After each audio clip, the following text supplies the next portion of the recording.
আসসালামু আলাইকুম বন্ধুরা, 3x3 রুবিক্স কিউবে আজকে আমরা দেখাবো কিভাবে উপরের অর্থাৎ থার্ড লেয়ারের পাশের কালারগুলো মেলাতে হয়। থার্ড লেয়ারের পাশের কালারগুলো কিভাবে মেলাতে হয় এটি আজকে আমরা দেখাবো। এর আগে বলে রাখি, আমরা প্রথম ভিডিওটিতে দেখিয়েছিলাম কিভাবে ফার্স্ট লেয়ারটি মেলাতে হয়, অর্থাৎ ফার্স্ট লেয়ারের নিচে সাদার পাশের কালারগুলো, এবং আমি সেকেন্ড লেয়ারটি মিলিয়েছিলাম দ্বিতীয় ভিডিওটিতে। তৃতীয় ভিডিওটিতে আমি দেখিয়েছিলাম কিভাবে উপরের ইয়েলো কালারটি মেলাতে হয়। যদি আপনারা আমার চ্যানেলটিতে নতুন হয়ে থাকেন তাহলে অবশ্যই আগের 3টি ভিডিওটি দেখে আসবেন, তাহলে আপনার সম্পূর্ণ রুবিক্স কিউবটি মেলানো অত্যন্ত সহজ হবে। অর্থাৎ আমি এখন যে পাশের কালারটি মেলাবো, এই পাশের কালারটি মেলাতে গেলে আমাকে 2টা সূত্র অ্যাপ্লাই করতে হবে। অর্থাৎ 2টা সূত্র অ্যাপ্লাই করলে আমি উপরের পাশের কালারটি মেলাতে পারবো খুব সহজে। সূত্র দুটি অত্যন্ত সহজ, আপনারা 2-4 বার প্র্যাকটিস করলে তাহলেই পেরে যাবেন। এখন আমি যখন উপরের এই পাশের কালারটি মেলাবো, তখন আমি যখন একটি সূত্র অ্যাপ্লাই করব, প্রথম সূত্র দেওয়ার সাথে সাথে আমার উপরের এই যে কর্নারের যে পিসগুলো আছে, এই পিসগুলো এক কালার হয়ে যাবে। অর্থাৎ এখানে গ্রিন এবং এখানে ব্লু আছে, যে কোনো একটি কালার হয়ে যাবে। এখানে অরেঞ্জ, এখানে ব্লু আছে, একটি কালার হবে। ঠিক এইটার মতো দেখেন, এখানে রেড এক কালার হয়ে আছে। ঠিক আমার প্রথম সূত্রতে আমার এরকম চারটা পাশ যে আছে, চারপাশে আমার এরকম অবস্থা তৈরি হবে। কিন্তু আমার মাঝখানের মিডিলের যে সাইডের যে কালারটি আছে, এই কালারটি আমার মিলবে না, অমিল থাকবে। অর্থাৎ আমার এই দুটা মিলবে, এটা মিলবে না। এটা কখন মিলবে? আমি যখন ফাইনাল সূত্র দিব। ফাইনাল সূত্র দিলে আমার সম্পূর্ণ রুবিক্স কিউবটি মিলে যাবে। তো দেখেন, আমার এখানে যেমন 2টা মিল আছে, আর 3টা পাশে কোনো মিল নাই। যদি আমার এই অবস্থা তৈরি হয় যে আমার একটা অথবা 2টা পাশ মিল থাকবে একটা অথবা 2টা পাশ, 3টা পাশও থাকতে পারে। যদি থাকে তাহলে আমি যেই পাশটি মিলে থাকবে সেই পাশটি আমার পিছনের দিকে রাখবো, অর্থাৎ ব্যাক পাশে রেখে এটাকে ফ্রন্ট রেখে আমি সূত্র দিব। আর যদি একটাও না মিলে থাকে, 4টায় যদি অমিল অবস্থায় থাকে, তাহলে আপনি আপনার ইচ্ছা মতো যে কোনো একটাকে ফ্রন্ট ধরে আপনি সূত্র অ্যাপ্লাই করতে পারবেন। তো যেহেতু আমার এখানে একটি পাশ মিলে আছে, সেহেতু আমি এই একটিকে হাতের পিছনে রেখে আমি সূত্র দিব। এখন সূত্র দিতে গেলে আমি আমার প্রথম, দ্বিতীয় এবং তৃতীয় ভিডিওটি, সবগুলো ভিডিওতে আমি দেখিয়েছিলাম কিভাবে এই কিউবগুলো মুভ করে। এইটা খুবই গুরুত্বপূর্ণ। কিউবগুলো মুভ যদি আপনার উল্টোপাল্টা হয়ে যায়, তাহলে আপনার সম্পূর্ণ কিউবটি অমিল হয়ে যাবে, অর্থাৎ একটাও মিলবে না। আবার আপনাকে প্রথম থেকে শুরু করতে হবে। এই জন্য আপনি যখন যে ফর্মুলাটা দিবেন, ফর্মুলা দেওয়ার সাথে সাথে আপনি সম্পূর্ণ রুবিক্স কিউবটা একটি ঘুরায় দেখবেন যে আপনার কোনো পিসটি অমিল অবস্থায় আছে কিনা। যদি কোনো অমিল অবস্থা থাকে, অর্থাৎ ফার্স্ট লেয়ার, সেকেন্ড লেয়ার এবং থার্ড লেয়ারের উপরের ইয়েলো কালার যদি বিকৃত অবস্থা হয়ে যায়, তাহলে আবার আপনাকে প্রথম থেকে শুরু করতে হবে। এই জন্য আপনি খেয়াল রাখবেন, কিউবগুলো মেলানোর সময় যখন আপনি সূত্র দিবেন, সূত্রটা যেন ঠিক হয়, এবং সূত্র দেওয়ার পরে অবশ্যই আপনি সম্পূর্ণ কিউবটি একবার চেক করবেন। এখন আমার দেখেন ইয়েলো ঠিক আছে, সবগুলো কালার ঠিক আছে। এখন আমি প্রথম সূত্র দিব। প্রথম সূত্র দিলে হাতের এই যেহেতু একটি কালার আমার মিলে আছে, এটাকে আমি পিছন পাশে রেখে আমি সূত্র দিব। এবং আমি কিউবগুলো যখন মুভ করব, আগেই দেখিয়েছি, এবার আরেকটু দেখাই, কারণ আমার এখানে ব্যাক পাশ যে আছে, এই ব্যাক পাশের একটি সূত্র আছে। ব্যাক পাশ আমি আগে দেখাইনি, এখন যেহেতু আছে আমি এখন দেখিয়ে দিচ্ছি। দেখেন, এটা যদি আমার ফ্রন্ট হয়, আমি যদি ফ্রন্টটাকে এইভাবে ঘুরাই, তাহলে ফ্রন্টের ঠিক উল্টা পাশে ব্যাকটাকে আমি এইভাবে ঘোরাবো। অর্থাৎ আমি ফ্রন্ট যেভাবে ঘোরাবো, ব্যাক তার উল্টা। এই দেখেন ফ্রন্ট, এই দেখেন ব্যাক, এই দেখেন ব্যাক ইনভার্স, এই দেখেন ফ্রন্ট ইনভার্স। আশা করি আপনারা বুঝতে পেরেছেন। কয়েকবার প্র্যাকটিস করলে আপনি এটা আরও সহজে করতে পারবেন। এখন আমি সূত্রে চলে যাচ্ছি। সূত্রটা কি দেখেন, সূত্রটা হচ্ছে, প্রথমে দেখেন ভালো করে খেয়াল করবেন, right inverse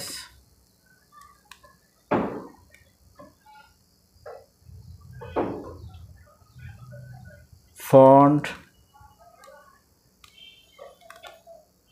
right inverse back, right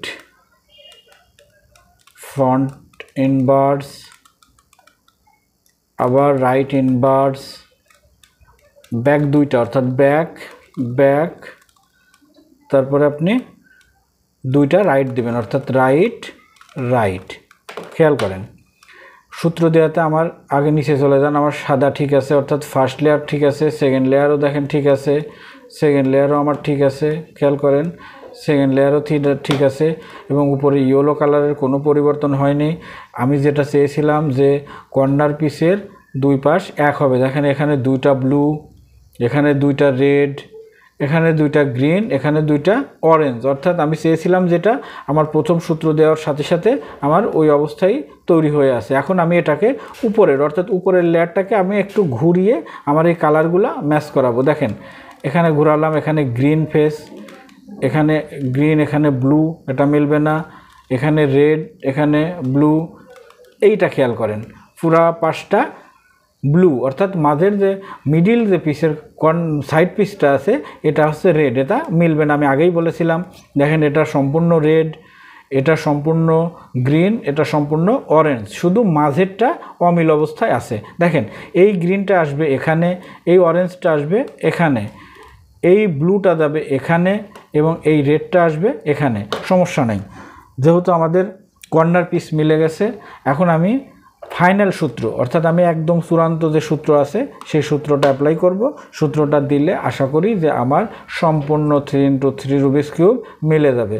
এবং তার আগে একটু বলে রাখি, দেখেন এখানে চারটা যে পাশ আছে, চারপাশের চারটা উপরের থার্ড লেয়ারের উপরের কর্নার পিসের একটা করে কালার মিলে আছে। দেখেন এটা ব্লু, এটাও ব্লু, এটা রেড, এটা গ্রিন, এটা অরেঞ্জ, এটা অরেঞ্জ। কিন্তু এর ছাড়াও আপনারা যখন মেলাতে যাবেন তখন আর একটা অবস্থা তৈরি হতে পারে। সেটা কি?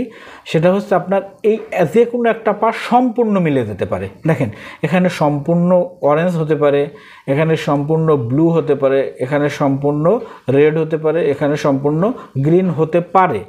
যদি আপনার ওই অবস্থা তৈরি হয় তাহলে আপনি অবশ্যই সেটাকে হাতের পিছনের পাশে রাখবেন, অর্থাৎ আপনার ব্যাক সাইডে রেখে সূত্র অ্যাপ্লাই করবেন।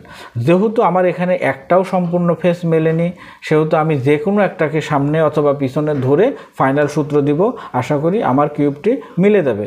এবং আরেকটি কথা বলে রাখি, যদি আপনি কোনো সময় ফর্মুলা একটা দেওয়ার পরে আপনার কিউবটি মিলছে না, অর্থাৎ আপনি যেটা চাচ্ছেন সেটা হচ্ছে না, তখন আপনি হতাশ হবেন না, আপনি আবার পুনরায় সূত্র অ্যাপ্লাই করবেন, ওই একই সূত্র। যদি আপনার না মেলে আবার আপনি সূত্র অ্যাপ্লাই করবেন, অর্থাৎ যতক্ষণ পর্যন্ত আপনি যে অবস্থা তৈরি হতে চাচ্ছেন সেটা যদি তৈরি না হয় আপনি সূত্র দিতেই থাকবেন। এখন দেখেন আমি ফাইনাল সূত্র দেব, যদি আমার এই অবস্থা থেকে কোনো সম্পূর্ণ কিউবটি না মেলে আমি আবার দেব, এভাবে আমি দিতেই থাকবো। এখন দেখেন আমি ফাইনাল সূত্র দেব, যে কোনো একটাকে ব্যাক অথবা ফ্রন্ট ধরে আমি ফাইনাল সূত্রটি অ্যাপ্লাই করব। শুরু করছি ফাইনাল সূত্র। দেখেন right up inverse, right up, right up, right up inverse, right inverse, up inverse, দুইটা রাইট, অর্থাৎ রাইট রাইট। দেখেন প্রথম খেয়াল করবেন যে আপনার কোনো কালারটি পরিবর্তন হয়েছে কি না। দেখেন একটা কালারও পরিবর্তন হয়নি এবং আপনার কিউবটি মিলেও যায়নি, অর্থাৎ যে অবস্থায় ছিল সেই অবস্থায় আছে, দুইটা গ্রিন, ব্লু, রেড, কিন্তু একটি অবস্থার পরিবর্তন হয়েছে। সেটা দেখেন যেটা বলেছিলাম যে কোনো একটা পাশ সম্পূর্ণ মিলে যেতে পারে। এখানে দেখেন অরেঞ্জ পাশটি সম্পূর্ণ মিল হয়ে আছে, অর্থাৎ যখন আপনার সম্পূর্ণ মিল হয়ে যাবে তখন সেটাকে আপনার হাতের পিছন পাশে অর্থাৎ ব্যাক পাশে রেখে ওই একই ফর্মুলা আবার দিবেন। তাহলে আমি এটাকে ব্যাকে রেখে আমি ফাইনাল সূত্রটি আবার প্রয়োগ করব। দেখেন ফাইনাল সূত্র খেয়াল করবেন ভালো করে, right up inverse, right up, right up, right up inverse, right inverse, আবার আপ ইনভার্স, রাইট, দুইটা, অর্থাৎ একটা দুইটা। বন্ধুরা খেয়াল করেন আমার সম্পূর্ণ রুবিক্স কিউবটি মিল হয়ে গেছে। দেখেন কমপ্লিট। এখানে আমার শর্ত কি? শর্ত ছিল সাদা, সাদার বিপরীতে থাকবে কোনটা? ইয়েলো। আমার ব্লু থাকবে, ব্লুর বিপরীতে থাকবে গ্রিন, অরেঞ্জের বিপরীতে থাকবে রেড, অর্থাৎ আমার সম্পূর্ণ কালারটি যেখানে যে অবস্থায় থাকার কথা সেই অবস্থায় আছে এবং আমার সম্পূর্ণ রুবিক্স কিউবটি সলভ হয়ে গেল। এখন আমি এখন যদি একটু বলে রাখি, যদি আপনারা এই 3x3 রুবিক্স কিউবটি মেলাতে গেলে কোনো ধরনের সমস্যার মুখোমুখি হন, অর্থাৎ আপনার কিউবটি মিলছে না, আপনি অবশ্যই আমাকে কমেন্টস করে জানাবেন, আমি পরবর্তীতে সেটা সলভ করার চেষ্টা করব ইনশাল্লাহ। ভিডিওটি যদি আপনাদের ভালো লাগে অবশ্যই আমার চ্যানেলটি সাবস্ক্রাইব করবেন এবং লাইক এবং কমেন্টস করবেন। আর আল্লাহ হাফেজ, ভালো থাকবেন।